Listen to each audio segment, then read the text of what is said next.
Hello physical science students, let's do video number 6, which is the solubility table and starting with precipitation reactions. Now, what are precipitation reactions? First and foremost, well, a precipitation reaction is a reaction that produces a compound of low solubility in water, and what that means, low solubility, is it doesn't want to be dissolved, it comes out as a solid. And that solid is what we call the precipitant. Yep. And we use a solubility table to work out whether something is or has a low solubility in water. And so we can use the solubility table to predict the formation of a precipitant when we mix solutions together. And this little definition pretty much says what we're going to learn how to do.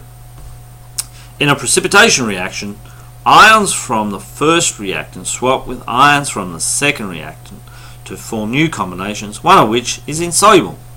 And so this is dealing with ionic solutions, and ionic compounds is the realm of precipitation reactions. So what does the solubility table look like? Well, this is the solubility table out of your information booklet. And it looks a bit complicated, and we'll run through how to read it. Let's go with a pen, and let's do just a nice dull colour. Now, this line here is important. Try not to draw it too long because excuse me, the way we treat the top half of the table is different from how we treat the bottom half of the table.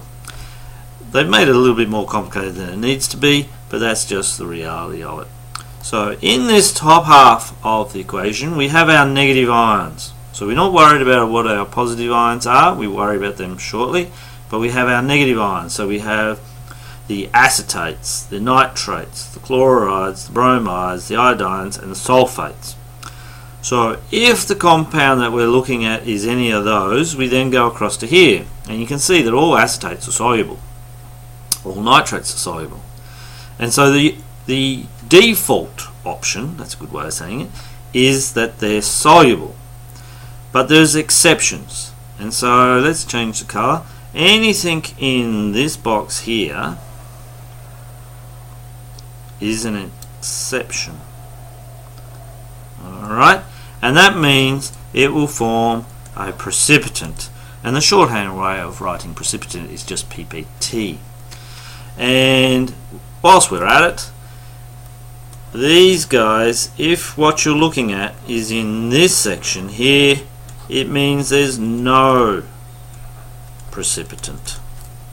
Okay, and so when we're looking up compounds, we need to know if we're looking at acetates, nitrates, chlorides, bromides, iodines or sulfides, and always look in the exceptions. Now, how do we treat the bottom half of this table? Well, it's the opposite. We still have our anions, so the hydroxides, sulfides, carbonates, phosphates and sulfites, but we see that the default is insoluble. So this area here, if it sits in this area here, that's where we get our precipitants. And all these exceptions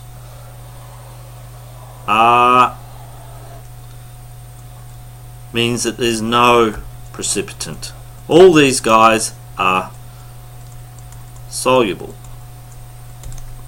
Alright, and so when we're looking for our precipitant, we're looking for these two red areas here. If anything falls in this red areas, that's our precipitant.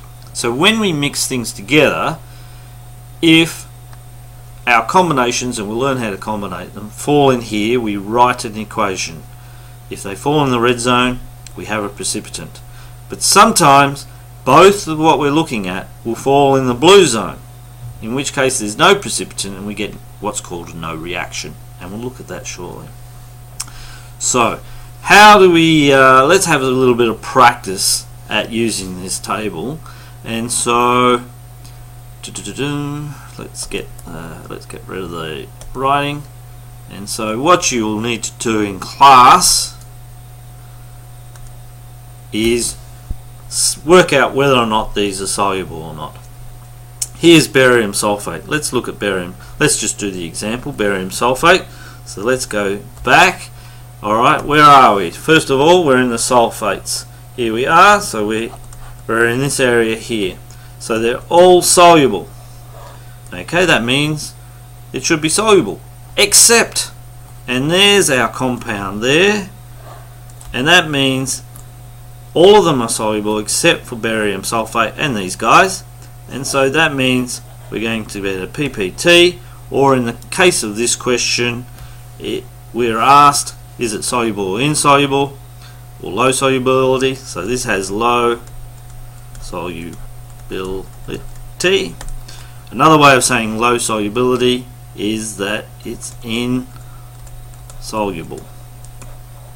That's the same thing. Low solubility and insolubility are the same things.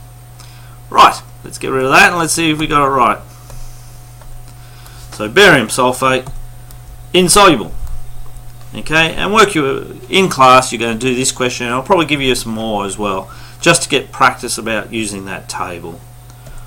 Right, so this is an example of a precipitation reaction. We can now move on. We know how to use the solubility table.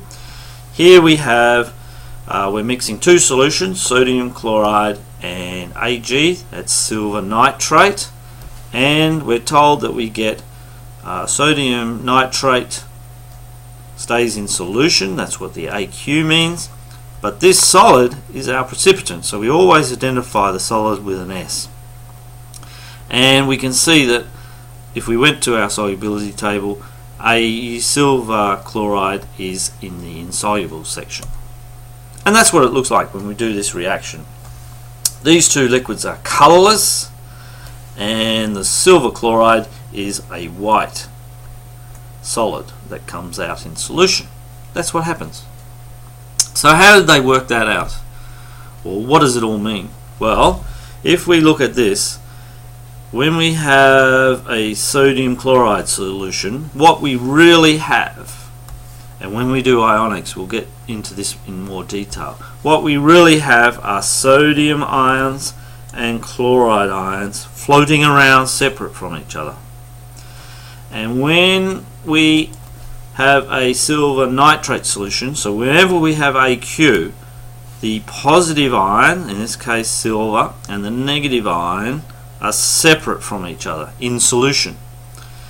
So basically we've got a soup. Here we have a soup that has two vegetables, sodium and chlorine, and in this soup we have two vegetables, silver and nitrate, and we pour them together, and theoretically we should get a nice big tumbler or a beaker, and in that beaker we should have our silver, we should have our nitrate, we should have our sodium, and we should have our chlorine ions all floating around. Let's put a little colour around them.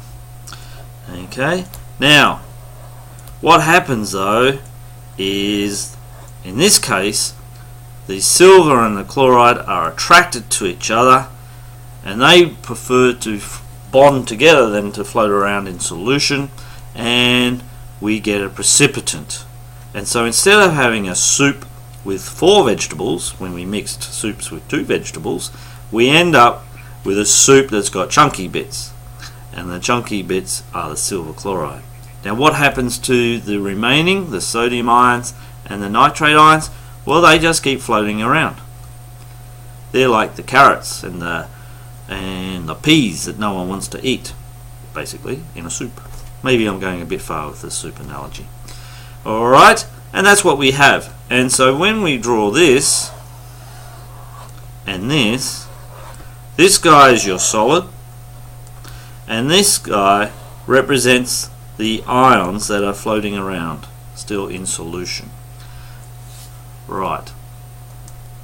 Let's have another look at something that relates to that. Here's another representation of the same thing. we've got one beaker or one test tube with a solution with positive ions and negative ions floating around. Sometimes students say, well, hang on, why don't we have sodium chloride joined together in solution here? Well, the AQ tells us that ionic compounds, what happens is the water molecules, because this is in water, force these guys apart. Basically, the water is aggressively moving around and attaching itself to these ions and forcing them apart, and that's why they are floating around in solution. So the same here, the water, this orange substance is the water, and that's forced the positive and negative ions apart. Pour them together and we get some of the positive and negative ions combining together to form a solid, and that's denser than water, so it either comes out as a solid and you can see it settling on the bottom of the test tube, or if it's very small and particulate, we might get, that's my phone.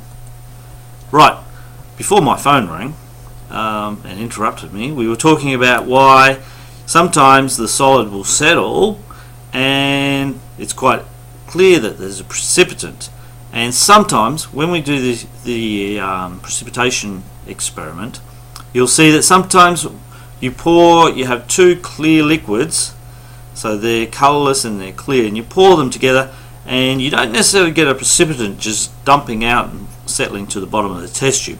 What happens is the liquid is now cloudy, and so if you have two colourless liquids that aren't cloudy, mix them together and get cloudy, that's a precipitant.